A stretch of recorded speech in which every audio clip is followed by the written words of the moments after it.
কিন্তু মনে রাখবেন, আমাদের এই সরকার শুধুমাত্র 15 বছরের সময়টাকে নিয়ে কাটাখাড়া করবে না।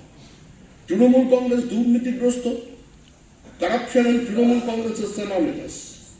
এই কথা পশ্চিমবঙ্গের মানুষকে নতুন করে বুঝিয়ে দিতে হবে না। তৃণমূল কে, তৃণমূল কিরকম, তৃণমূল কেন ছিল, প্রত্যেক মানুষের জানা।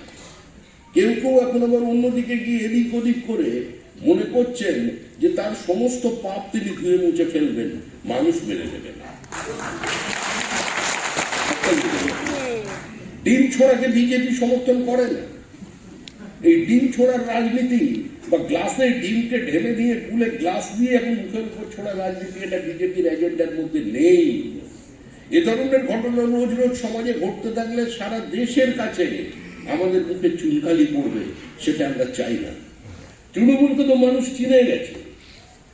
এখন তৃণমূলের বা কিছু মানুষের বিবেক জাগ্রত হয়েছে, তারা মনের কথা বলছেন, সেটা তাদের পারিবারিক অশান্তির কথা।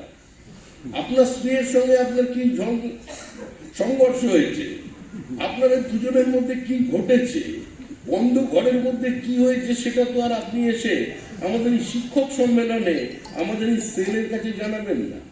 ওটা ওদের ব্যাপার।